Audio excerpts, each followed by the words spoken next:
porque parece que ahora están muy preocupados por la pobreza, por los indigentes, pero parece que en los 4 años anteriores no había ni pobres ni indigentes, y cuando habían estado antes en el gobierno los habían escondido debajo de la alfombra porque decían que era estigmatizante.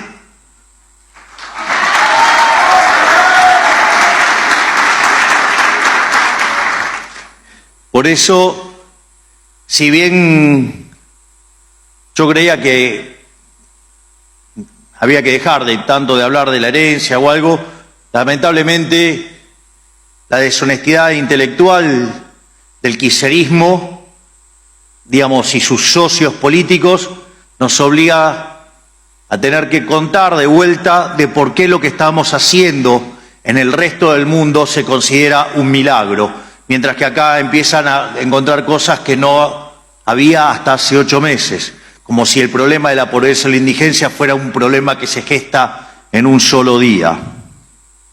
En ese sentido, cuando nosotros llegamos al gobierno, estábamos frente a la peor herencia que recibió un gobierno en toda la historia argentina. Combinábamos elementos de las 3 peores crisis que tuvo Argentina en la historia. En lo que tiene que ver en el plano monetario, teníamos un sobrante monetario, un desequilibrio monetario como consecuencia del control de capitales y que se manifestaba en una brecha de 3-1 con el tipo de cambio, es decir, una brecha del 200%. El sobrante monetario era el doble del que existía en la previa del Rodrigazo. Crisis que implicó que al momento de tener que desincerar las cuentas externas, multiplicó por 6 la tasa de inflación. Con el kirchnerismo trayendo una inflación en torno al 250%, eso, solamente eso, de piso hubiera puesto la inflación en términos del 1500, y de hecho, siendo que además el desequilibrio era del doble, por lo menos eso solo ya hubiera llevado la tasa de inflación a niveles del orden del 3000%. No solo eso, sino que además, como si todo esto fuera poco, combinábamos con un balance del Banco Central aún peor que el que había durante los inicios de 1989, es decir, previo a la hiperinflación de Alfonsín, quien tuvo que huir del poder, digamos, con una inflación del 5000% anual. Y en esa situación, la relación de pasivos remunerados respecto a lo que tiene que ver con la base monetaria era de 4 veces. Esto quiere decir que hubiéramos multiplicado la tasa de inflación por 4 veces. Esto significa que, como si nada, nos hubiéramos ido a inflaciones del nivel del 12.000%. Y como si todo esto fuera poco, además teníamos indicadores sociales que eran peores que los del 2001.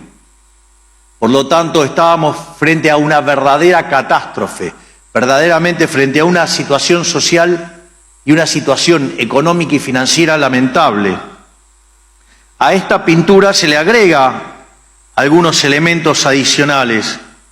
La economía argentina no crecía genuinamente desde el año 2011, es decir, tenía fluctuaciones frente a un mismo nivel, que el nivel tope se había alcanzado en el año 2011 y nunca más se logró superar.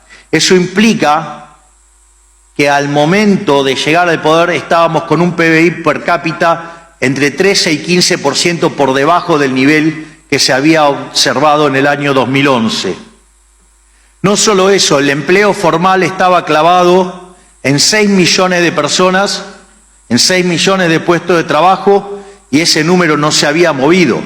Lo único que había aumentado significativamente era el empleo informal, es decir, aquellos que tanto se jactan de cuidar y proteger a los trabajadores, generaron un empleo informal más grande que el que había en el sector formal. Es decir, había 8 millones de personas en el informal respecto al sector formal. Qué linda forma de cuidar a los trabajadores tiene el Movimiento Nacional de los Trabajadores.